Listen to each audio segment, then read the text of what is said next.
కేంద్ర Sangeet Natak academy awardee మరియు సభ్యులు మన గురువర్యులు డాక్టర్ వేదాంతం రామలింగ శాస్త్రి గారిని తమ స్పందనను అందించవలసిందిగా సాదరంగా ప్రేమపూర్వకంగా ఆహ్వానిస్తున్నాను. మరి ఈ సభను ఉద్దేశించి 2 మాటలు మాట్లాడాల్సి కోరుకుంటున్నాను సార్.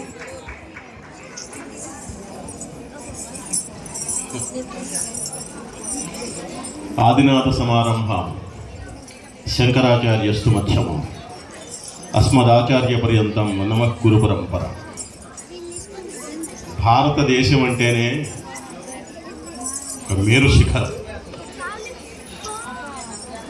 ఇవాళ చిన్న చిన్న పిల్లలందరూ ఇక్కడ నాట్యం చేస్తున్నారు అంటే మనం కూర్చుని చూసి ఆనందపడే విషయం ఒక్కటే కాదు,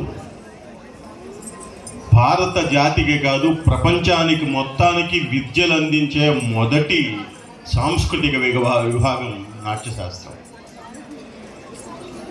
భరతుడని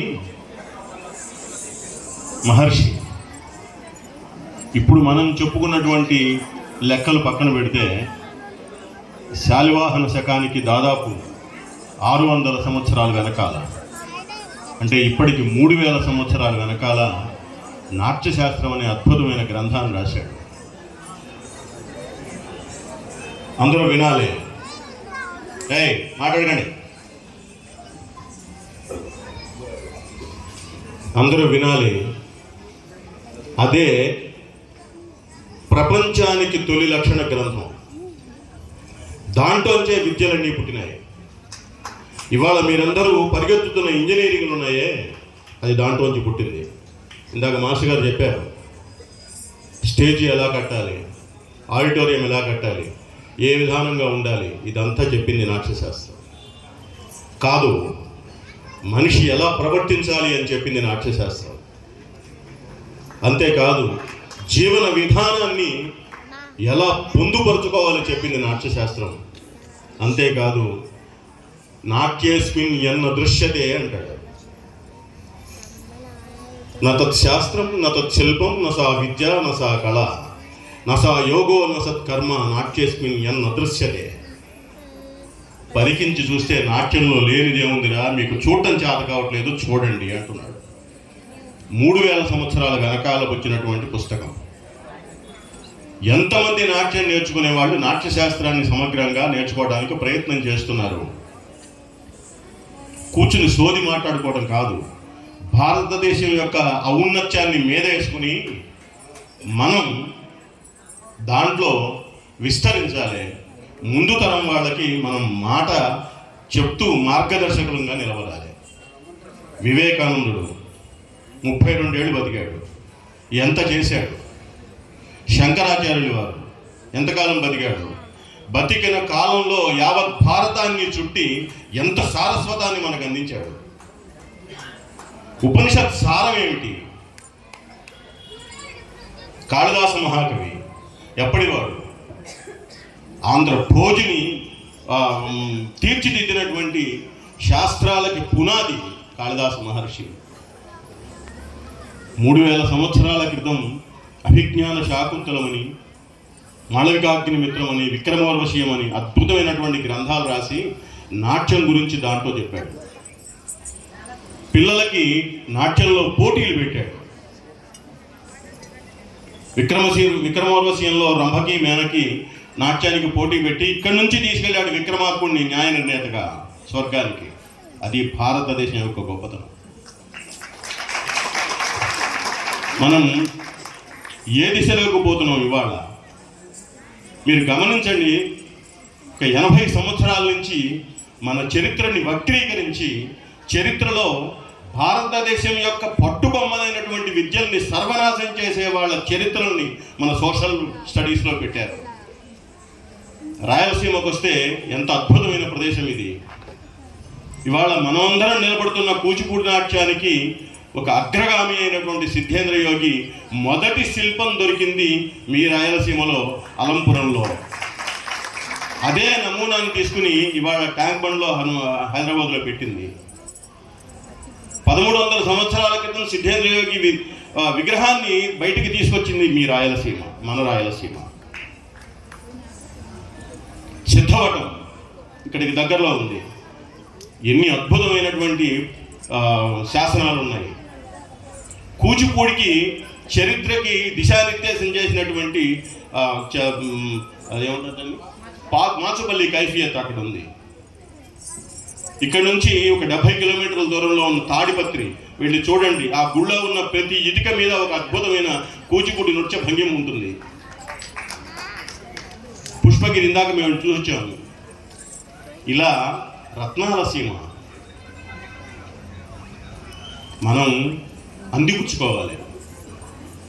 మన చరిత్రని మనం తీసుకోవాలి, మేరేసుకోవాలి, మనం ముందుకు తీసుకువెళ్ళాలి. కాదంబరి అని ఒక అద్భుతమైన మహాకావ్యం రాశాడు బాణభట్టు. ఆయనకు ఒక చక్కని గొప్ప మాట ఉంది. బాణోచ్చిష్టం జగత్ సర్వం. బాణుడు ఉపయోగించని పదం లేదు, బాణుడి పట్టుకోని విద్య లేదు, బాణుడు చెప్పని మాట లేదు. దాంట్లో కూచిపూడి గురించి ఉంటుంది. ఎంత ఔన్నత్యమైనటువంటి భరితమైనటువంటి చరిత్ర మనది. మనం ఇవాళ ఏ స్థాయిలో ఉన్నాం. పొద్దుటి నుంచి చూస్తున్నా నేను, ఒకడో ఇద్దరో మగపిల్లలు కనబడ్డారు. నాట్యం కేవలం ఆడపిల్లలకే అనేటువంటి పేరెంట్స్ ధోరణి మారి మీ మగపిల్లల్ని కూడా ఖాన్ లాంటి పిల్లల దగ్గర నేర్పించండి.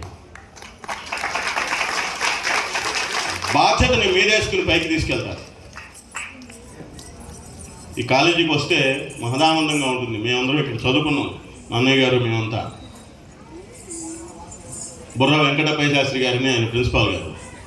డిగ్రీ పూర్తి కాకుండా నేను బీఈడీ చేయడం కోసం వస్తే ఒక చిన్న క్లాస్ పెట్టి నాకు సీట్ ఇచ్చాడు.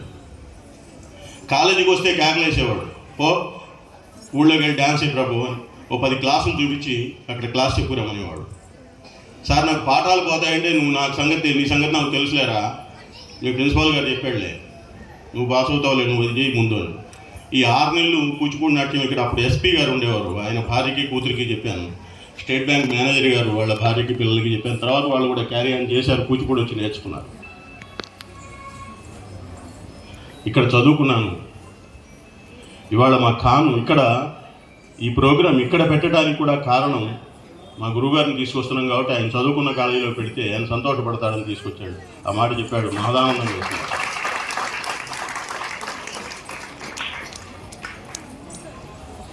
మనం చిన్నప్పటి నుంచి చదువుకుంటాం. మేస్టారు మీరు ఒకసారి లేవండి, ఏమనుకోవద్దు.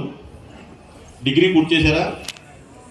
సెకండ్ ఇయర్లో 3వ పాఠం ఏంటండి తెలుగులో? కూర్చోడు. అది మనకి తెలియదు, చదువుకున్నవన్నీ గుర్తుండవు. అది ఇప్పుడు మనం చదువుకునే చదువు. కానీ సంగీతము, నాట్యము, వేదము, శిల్పము, ఇంకోటో మన కళలు నేర్చుకుంటే నేర్చుకున్న ప్రతిదీ గుర్తుంటుంది. సరళి స్వరాల్లో 3వ స్వరం ఏంటి చెప్పలేము. నాట్యశాస్త్రంలో జైదాకిటంలో 3వ శబ్దం ఏంటి చెప్పలేవు. కానీ మనం చదువుకున్న చదువుల్లో 9th క్లాసులో సైన్స్లో 4వ పాఠం ఏమిట్రా అంటే చెప్పలేము, ఎప్పుడో మర్చిపోయాం. పైగా వాళ్ళు కూడా అదే చెబుతారు. విద్య అంటే ఏమిట్రా అంటే ఆయన చెప్తున్నాడు అరిస్టాటిల్, నేర్చుకున్నదంతా నేర్చుకుని మర్చిపోయాక మిగిలింది విద్యట. మనకు అలా కాదు, మనకు నేర్చుకున్నదంతా విద్యే. అది భారతీయత, అది భారతీయ కళ, అది భారతీయ సంస్కృతి. అంత పెద్ద ఆయన చూసి ఇందాక మాట్లాడుతుంటే ఇక్కడ వాళ్ళకి పెద్దవాళ్ళకి ఆ పట్టు ఉంది. పిల్లలు దాన్ని మీదేసుకుని తిరగాలి అనే ఉపదేశం చేయడానికి తగిన వాడిని కాబట్టి చెప్తున్నా. నేను మళ్ళీ ఇంకో సంవత్సరం వచ్చేటప్పటికి ఇంకా ఉత్తేజవంతంగా చేస్తూ, జానపదాలు చేయొద్దని చెప్పను కానీ సంఖ్య శాస్త్రీయతకు పెంచి ఇక్కడ వీటితో పాటు సదస్సులు కూడా పెట్టాలి. నాట్యం మీద సదస్సులు పెట్టాలి. పెద్దవాళ్ళని పిలుచుకొచ్చి మార్నింగ్ 1 సెషన్ 2 సెషన్స్ సదస్సులు పెట్టి దాంట్లో ఏముంది, నృత్యం అంటే ఏమిటి, నాట్యం అంటే ఏమిటి. మొన్న ఢిల్లీలో సంగీత నాటక అకాడమీ దానికి వెళితే పద్మా సుబ్రహ్మణ్యం గారు ఎంతటి మహనీయ విద్యామూర్తి ఆవిడ అంది, ఆశ్చర్యం వేసింది, ఎంత ఆవిడ పద్మవిభూషణ్. భరతనాట్యం కాదయ్యా, భరత నృత్యం ఇప్పుడు నాట్యానికి వెళుతోంది. ఆ మాట నేను అన్నప్పుడు నన్ను తమిళనాడులో అందరూ వెలివేశారు, నేనే తమిళనాడు వెలివేశాను. ఇప్పుడు మళ్ళీ కావాలనుకుంటోంది. ఎంత గట్స్, ఎంత ధైర్యం! నిజం చెప్పగలగాలి అంటే ఏమిటో తెలుసుకుంది ఆవిడ. నాట్యం అంటే ఏంటి, నృత్యం అంటే ఏంటి, నృత్యం అంటే ఏది తక్కువది కాదు. నృత్తరత్నాడు రాసినటువంటి జాయపసేన ఆంధ్రుడైతే తెలంగాణ వాళ్ళు మాది మాది అని లాక్కుపోతున్నారు. మనం ఏం చేస్తున్నాం అంటే దేంట్లో ఏముంది అనేది తెలుసుకొని పరిస్థితిలో ఉండి మనం దిగజారిపోతున్నాం, బయట వాళ్ళు తీసుకెళ్ళిపోతున్నారు. ఏదో శుష్కంగా టకటకటకటకటగా ఏదో పిచ్చి వేషాలు వేసేసి ఇదే థెరడీ అనేస్తే మనం చప్పట్లు కొట్టి వెళ్ళిపోయేంత దుస్థితిలో ఉన్నాం. కూచిపూడికి 30 కిలోమీటర్ల దూరంలో ఉంది గణపేశ్వరం అని, అక్కడ పుట్టాడు జాయపసేన అని, అక్కడే రాశాడు నృత్తరత్నావళిని, అక్కడే రాశాడు సంగీత రత్నావళిని. కానీ మనం వాటిని విడగొట్టుకున్నాం, పోగొట్టుకున్నాం. అవి తీసుకెళ్ళి అక్కడ వాళ్ళకి పెట్టాం. అవి మావే అంటున్నారు, మావే అంటూ అసలు కూచిపూడిలో ఏముంది పోరా అంటున్నాడు. ఇలాంటి వాళ్ళకి సమాధానం చెప్పడం కోసం ప్రతి కేంద్రంలోనూ సదస్సులు జరగాలి. అంటే ఏంటో చెప్పగలిగే వాళ్ళని తీసుకురావాలి, వాళ్ళ చేత చెప్పించుకోవాలి. మీరందరూ కూడా ఆ స్థానంలోకి రావాలి. నన్ను పిలిచినందుకు నమస్కారం. Thank you.